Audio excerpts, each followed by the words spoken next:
भक्तों, पिछले वीडियो में मैंने संपूर्ण जानकारी आपको दी थी कि कैसे नदी में जाना है, कैसे नदी में से कंकर लाना है, अब उस कंकर का क्या करना है। ठीक है, अब आगे की बात मैं आपको बताता हूं।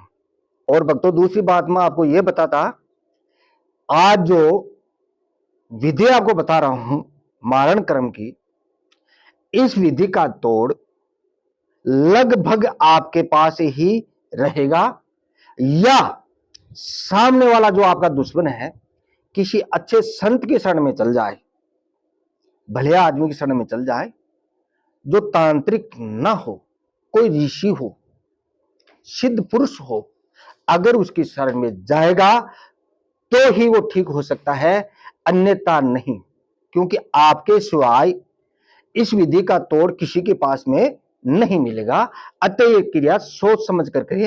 इसमें उसको माना जाता है कि जैसे आपने कोई अपराध नहीं किया हो, आप बेगुनाह हो, अपनी जगह आप ठीक हो, फिर भी दुश्मन आपके पीछे लगा हुआ है, आपके या आपके परिवार के, उस पर यह क्रिया करनी पड़ती है। कहते हैं ना भक्तों, कर्ता से करना और पाप दोष से डरना। जय श्री राम। कर्ता से करना चाहिए और पाप दोष से डरना चाहिए। इस विधि का प्रयोग निर्दोष प्राणियों पे कभी नहीं करना।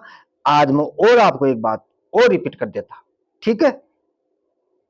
अच्छा, अब आगे आपको वो जो कंकर नदी में से लेके आए थे उसका क्या करना है। उस कंकर को पिछली वीडियो में बताया था, पंचामृत स्नान कराना है, दूध से, दही से, शहद से, शक्कर से, है ना। इस प्रकार पंचामृत आपको स्नान कराना है और उसके सिंदूर लगा के, उसके सिंदूर लगा के आपके पास रखना है, अपने जहां भी पूजा स्थान है वहां पे रखना है। तो दुश्मन पर प्रहार करने के लिए दो विधि बताऊंगा आपको इस वीडियो में। पहली विधि तो यह है, एक पुतला बनाना पड़ता है। ध्यान रहे, दोनों विधि आपके लिए उत्तम है। दूसरी विधि थोड़ी हार्ड है लेकिन बहुत चमत्कारी है भक्तों। दूसरी विधि में पुतला नहीं बनाना पड़ता, यूं ही जो आपके पास सामग्री यूं ही उसको रखना पड़ता है हाथ में और मंत्र बोलते जाना पड़ता है। और जैसे ही आप फूंक मारोगे, जो उर्द रखना पड़ता है, जैसे आप फूंक मारोगे उर्द हवा में आकाश में ऊपर जाएगा। जैसे 7 उर्द लिया आपने, 21 उर्द लिया है ना, फूंक मारोगे तो उर्द हवा में उड़ेंगे। ठीक है भक्तों, और ये दूसरी उपाय आगे बताऊंगा मैं। और ये पहली उपाय सुनो, साध्य व्यक्ति का नाम का जो आपका दुश्मन है, उस दुश्मन की चरणों की एक मिट्टी लेके आओ, जहां पर आपका दुश्मन रहता है चरणों की थोड़ी मिट्टी लेके आओ, राइट हैंड थोड़ी मिट्टी लेके आओ और मिट्टी थोड़ा आटे में डाल के एक पुतला बनाओ। पुतला बनाने के बाद में उसकी प्राण प्रतिष्ठा करनी पड़ती है, पुतले की पूजा पाठ करनी पड़ती है। उसके बाद में वो जो कंकर लेके आए, आप नदी में से कंकर लेके आए थे, उस कंकर को 108 बार अभिमंत्रित करके, 108 बार एक कंकर उठा लो, उनमें से ज्यादा मत उठाओ।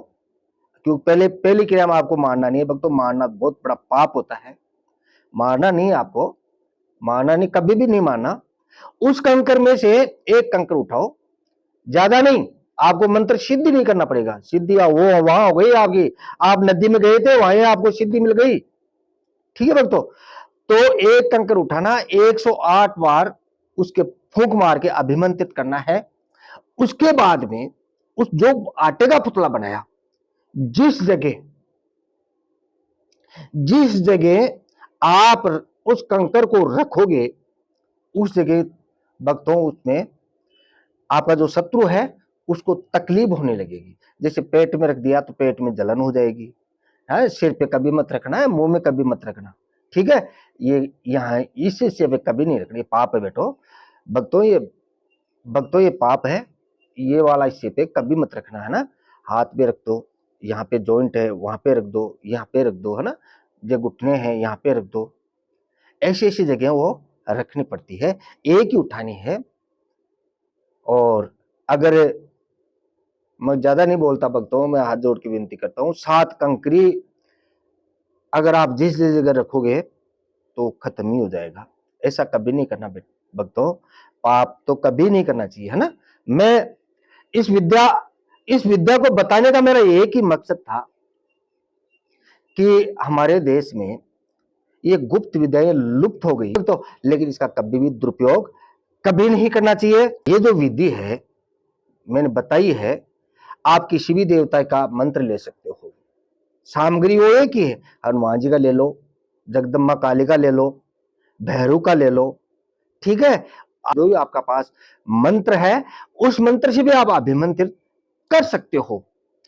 और मैं हनुमान जी का मंत्र देने वाला हूं, हनुमान जी का मंत्र भी मैं आपको आगे बताऊंगा, ठीक है भक्तों। ये बात आपको समझ आ गई। अब मैं आपको दूसरी विधि के बारे में बताता हूं। दूसरी विधि में क्या करना होता है, ध्यान रहे भक्तों। दूसरी विधि में आप क्या करोगे, वो जो 7 कंकड़ नदी में से लेके आए थे, ठीक है, उन पे सिंदूर आपने लगाई है।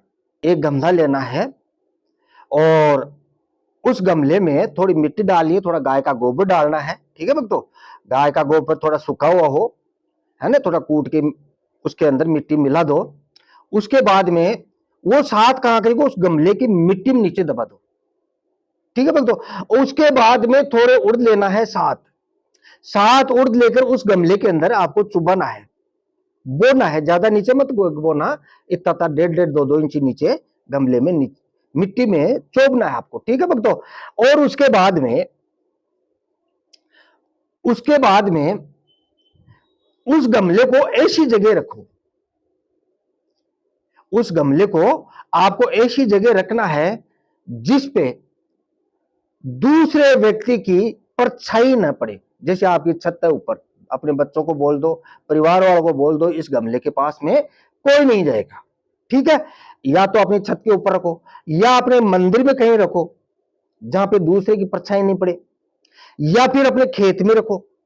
गमले को रख दिया आपने, उसके बाद में जो गमला है उसके उत्तर दिशा में एक दीपक जलाना है, ठीक है भक्तों। एक दीपक जलाकर अपना वहां पे एक सुंदर आसन बिछाना है और अपना मुख दक्षिण दिशा में करके, अपना मुख दक्षिण, दीपक तो उत्तर दिशा में मिला, गमले के उत्तर दिशा में मिला, और अपना मुख दक्षिण दिशा में करके आपको 108 की संख्या में आपको जो मंत्र बता रहा हूं, मंत्र आपको डिस्क्रिप्शन में मिल जाएगा भक्तों। उसमें थोड़ा दुआई है, दुआई शब्द है, मेरे मुंह से उस मंत्र को बोल के नहीं बताना चाहता। ये वीडियो आप लोगों के लिए बनाया है क्योंकि मेरे मुंह से दुआई शब्द में मन नहीं निकालता। मैं सात्विक आदमी हूं, लेकिन हनुमान जी का मंत्र आपको दूंगा, वो डिस्क्रिप्शन में मिल जाएगा। और मंत्र आप चाहे किसी भी देवता, क्रिया एक ही है, क्रिया एक ही है ना। मंत्र आपका कोई भी देवता का ले लो, दीपक जलाना है और एक सुंदर कम्बल का आसन, ऊनी कम्बल हो गई है ना, उसका आसन लगाकर अपना मुख दक्षिण दिशा में करके 108 की संख्या में आपको जप करना है। मंत्र आपको डिस्क्रिप्शन में मिल जाएगा, इस वीडियो के डिस्क्रिप्शन में मंत्र मिल जाएगा आपको भक्तों। और जब तक आपको जप करता रहना है, जब तक आपको जप करते रहना है, तब तक पौधा बड़ा न हो जाए। ज्यादा समय नहीं लगता, 2-2.5 महीने में पौधा तैयार हो जाता है भक्तों। देखो कोई भी काम करोगे उसमें टाइम तो जरूर लगता है, और एकदम शॉर्ट विद्या बताई मैंने आपको, है ना। वो पौधा खड़ा होके पक न जाए और उसमें जो फली में से बीज निकले, वो आपके लिए चमत्कारी होने वाला है भक्तों। वो आपके लिए चमत्कारी, फली में से जो बीज निकलेगा, उड़द निकलेगा, वो उड़द ही आपके लिए चमत्कारी होने वाला है भक्तों। उसके बाद में 108 आपने ज्यादा जपो तो व्यापक तो और ही बात है, जितना दीपक में घी डालोगे उतनी देर उजाला रहेगा। अगर 11 माला जपो तो और उत्तम बात है, लेकिन एक माला तो रोज आपको जपनी ही होगी, ठीक है भक्तों। रोज आपको ये क्रिया, आप जब तक पेट बड़ा न हो जाए तब तक एक दिन एब्सेंट नहीं होना चाहिए। अपना टाइम टेबल फिक्स रखो, एक दिन भी एब्सेंट नहीं होना चाहिए। उस गमले पे रोज आपको पूजा करनी है। बड़ा होने के बाद में, उसमें से फल निकलने के बाद में, उसमें से बीज निकलने के बाद में, उन बीजों को इकट्ठा करके, जितना भी आपके पास बीज इकट्ठा हुआ उनको इकट्ठा करके एक डिब्बे में रख लो। वो आपके लिए तांत्रिक बीज है, उनको एक डिब्बे में रख लो। जब भी आपको आवश्यकता पड़े, जब जब भी आपको आवश्यकता पड़े, उनमें से 7 बीज भक्तों अपने लेके अपने हाथ में रखना है। ठीक है। और अपने सामने जिस भी देवता का आप सुमन करते हो, जिस देवता भजन करते हो, जिस देवता की आपके पहले से कोई सिद्धि है, ठीक है, उस देवता की एक जोत लो और उर्दों को लेके उसमें जोत में अभिमंत्रित करो 21 बार। 21 बार अभिमंत्रित करके आप उस एक एक उर्द पे आपको फूंक मारना है, जो भी आपके मंत्र है आपके पास में, और उसके यू फूंक फूंक मारते ही, ये मत समझो कि उर्द ऊपर जाएंगे, ये कभी नहीं होता है। उस उर्द पे एक फूंक मारनी है। फूंक मारने से एक उर्द में शक्ति निकल के बाहर आकाश मार्ग में ऊपर चली जाएगी। हाथ में से भी लोई निकल के जाती है ना, फिर ऐसा दूसरे पे फूंक मारो, तीसरा दूसरा ऊपर जाएगा, तीसरे को फूंक, ये ऐसे 7 उर्द आपके आकाश में सामने हो गए और आपके वचनों की प्रतीक्षा करने लगे मुझे क्या करना है। तो आपको इतना ही बोलना है, मारने के लिए कभी नहीं बोलना है। आपको इतना ही करना है, मेरे शत्रु पे प्रहार करके आप वापस आओ। दुबई क्यों हो, इराक ईरान कहीं भी हो, बाहर क्यों हो, वो शत्रु उसी घड़ी उसी टाइम वहां पे फचाड़ खा के गिर जाएगा, बेहोश हो जाएगा। लेकिन आपको ये क्रिया चैलेंज करके करनी है। माफी भी तो मांगेगा ना भक्तों आपसे, ठीक है, उस आदमी को चैलेंज करके ही ये क्रिया करनी है, ऐसे नहीं। इसका तौर भी आपके पास ही रहेगा। ठीक है भक्तों, इस प्रकार मैंने ये पूरी जानकारी आपको दी है। अगर कोई बात न समझाए आपके, है ना, तो मेरे नंबर है 9784809038। बात आप रात को 8 बजे बाद में करना, चाहे लगे तो आप 10 11 12 बजे तक बात कर सकते हो ना। कोई बात न समझ लगे तो मेरे से बात कर लेना। ठीक है, भगवान आपका भला करे। जय श्री राम, जय श्री राम।